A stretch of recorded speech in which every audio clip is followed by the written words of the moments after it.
दोस्तों, ये वीडियो बिल्कुल भी स्किप मत करना, क्योंकि आज हम आपको ले जा रहे हैं लाखों साल पहले की उस दुनिया में जहां इंसान अपने अस्तित्व की खोज में था।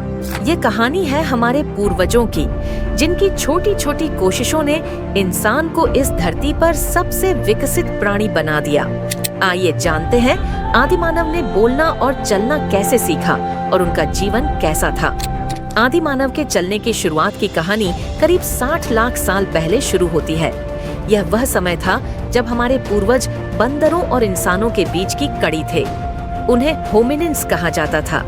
होमिनिन्स ने पहले 4 पैरों पर चलना शुरू किया, लेकिन अफ्रीका के घने जंगलों में बदलाव के कारण वे घास के मैदानों में रहने लगे। इन मैदानों में शिकारियों से बचने और भोजन की तलाश के लिए उन्हें खड़ा होना पड़ा।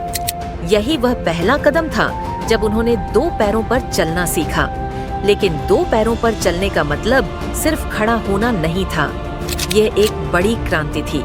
इससे उनके हाथ आजाद हो गए, जिससे वे उपकरण बनाने और उपयोग करने लगे। आदिमानव के बोलने की शुरुआत ने इंसान को जानवरों से अलग कर दिया। लेकिन यह प्रक्रिया अचानक नहीं हुई। करीब 20 लाख साल पहले होमो हैबिलिस नामक प्रजाति ने शुरुआती भाषा का विकास शुरू किया। यह भाषा केवल संकेतों और आवाजों पर आधारित थी। वे अपने साथियों को शिकार, खतरे और भोजन के बारे में चेतावनी देने के लिए आवाजों का इस्तेमाल करते थे। समय के साथ मस्तिष्क का विकास हुआ और इंसान के गले और मुख की संरचना बदल गई। होमो इरेक्टस ने ध्वनियों को शब्दों में बदलना शुरू किया। यह बदलाव करीब 2 लाख साल पहले होमो सेपियंस यानी आधुनिक इंसान में पूर्ण रूप से विकसित हुआ। आदिमानव का जीवन बहुत कठिन था। उनके पास न तो घर थे और न ही खेती। वे शिकारी और संग्रह करता थे। उनके जीवन का बड़ा हिस्सा भोजन की तलाश में बीतता था। आग का आविष्कार उनके जीवन में एक महत्वपूर्ण मोड़ था। आग ने उन्हें ठंड से बचाया, शिकारियों से सुरक्षा दी और भोजन को पकाकर खाने की सुविधा प्रदान की। आदिमानव समूह में रहते थे। उनके लिए समूह में रहना जरूरी था, क्योंकि अकेले वे शिकारियों और प्रकृति की कठिनाइयों का सामना नहीं कर सकते थे। उनके समूहों में शायद 20 से 30 लोग होते थे, जिनमें महिलाएं, पुरुष और बच्चे शामिल थे।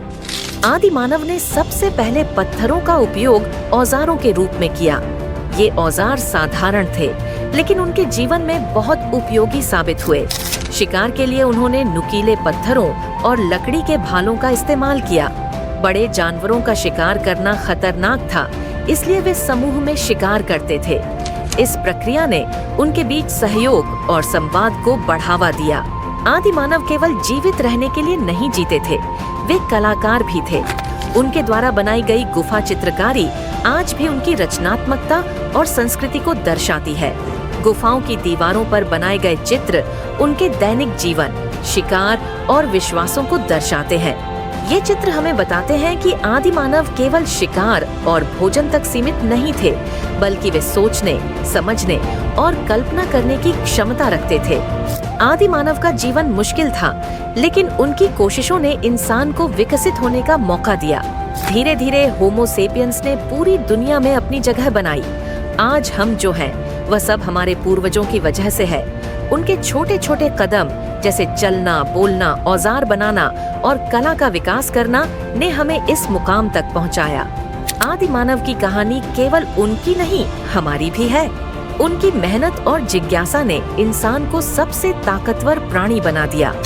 हमें उनकी कहानी को याद रखना चाहिए और अपने विकास की इस यात्रा को आगे बढ़ाना चाहिए।